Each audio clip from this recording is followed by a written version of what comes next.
I don't follow Chrisean Rock on any of her social media platforms. Everything I know about her, basically, I've seen other people doing commentary about her. And I understand that she grew up in a dysfunctional household. She, lived in a dysfunctional environment. Her relationship with her son father wasn't the best. Some people say it was abusive. And then the most recent thing is that she punched someone in the nose, or allegedly punched someone in the nose. And I understand her dysfunction because I grew up in a dysfunctional household as well, and I've been in an abusive relationship.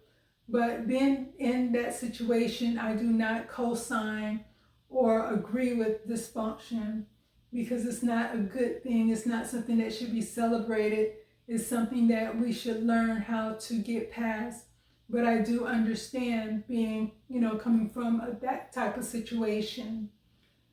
And I don't want to jump on just talking about her, because I know that she's not the only one that's going through this, that there's other young people that may be in a dysfunctional relationship, or dysfunctional, grew up in a dysfunctional household, and you only know what you know.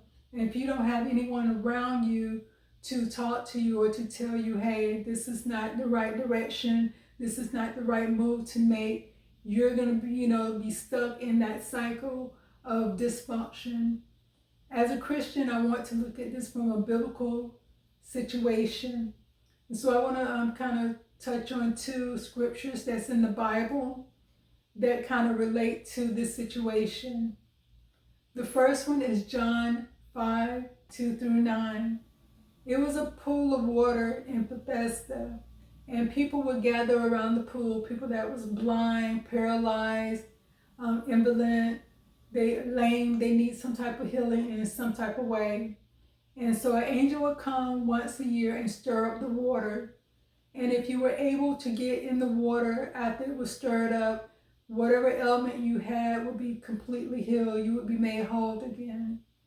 And so Jesus kind of came to this pool in Bethesda, and he seen a invalid man there who has been invalid for 38 years. And the first question Jesus asked him was, do you want to be healed? The man responded to him by saying that he didn't have anyone to help him get into the water. And then in that same sentence, he stated that by the time he would make it over to the water, someone will always beat him into the water. And so after that, Jesus went ahead and healed him, told him to pick up his bed and, walk. And so the second story is in Mark 2:2-11. With this, it's a paralyzed man. And so it was 4 other men that was carrying him on his mattress that he was on. And they knew that Jesus was going to be at this particular location. By the time they got there was so many people there that they could not get in to actually see Jesus. There was a bunch of people in the doorway and a bunch of people surrounding the house. They decided to go on top of the roof of the house, tear a hole in the roof, and lower the man down in there. And when Jesus seen their faith, he said, because of their faith, your sins have been forgiven, and the man was healed. So when you look at these two stories, both men had similar situation where they was invalid or paralyzed, and they needed to be healed. With the first man, Jesus asked him a direct question, do you want to be healed? That should have been yes or no, but instead he gave Jesus an excuse.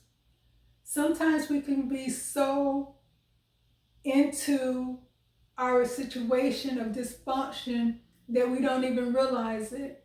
And when someone asks us a simple question, instead of giving them a direct answer to a direct question, we automatically come up with an excuse. Well, do you want to be healed? I don't have anyone to help me to the water. That has nothing to do with the question that was asked. The question was, do you want to be healed? And so sometimes we might find ourselves in a situation like that, when a person gives you an opportunity to get out of that situation, that you don't know how to get out of it. So you just go back to your default settings of, this is an excuse. If I didn't have this, or if I wasn't born in this household, if I didn't, if I had this or if I had that, I wouldn't have this issue. I wouldn't have this situation. And then you notice with the second man, they could have came up with an excuse which would have been valid. We cannot get, it's so many people, we cannot get into the house. We cannot get to Jesus. But instead of coming up with an excuse, they look for a solution to the problem. It was a valid problem. We cannot get in through the front door to get to Jesus. But instead of focusing on the problem, they look for a solution, and then the man was able to get healed. And so when you bring this back to, your real life, our real life, we have to get to the point where we stop making excuses for dysfunction. We stop celebrating dysfunction. We start looking for solutions for dysfunction, because that's the only way you're going to truly heal, is to get past whatever is going on in your life. So the takeaway from this situation, when it comes to the situation that Chrisean Rock is in, the situation that, myself, I have been in, or someone else may, you may be going through that, or someone is going through that. The takeaway from this is, the first, number one, do you want to be healed? Do you really want to be healed from your past? Do you want to move past your past? Do you want to have a better future? And so what you need to do is, whatever is holding you back, if you're experiencing, mental struggles, you may need to go talk to a counselor to kind of help you, a neutral person who doesn't know you, who's really going to give you help in moving past the pain that you may be experiencing, or moving past the situation, or the past hurt, or you may not even know how to get past that, and they can help you with that. If you have anger issues, you may need to go see an anger counselor to learn how to deal with your anger. If you're a new parent and you're feeling overwhelmed, you don't know what to do, you might be experiencing postpartum depression, they have parenting class. Going to a parenting class doesn't mean that you're a bad parent.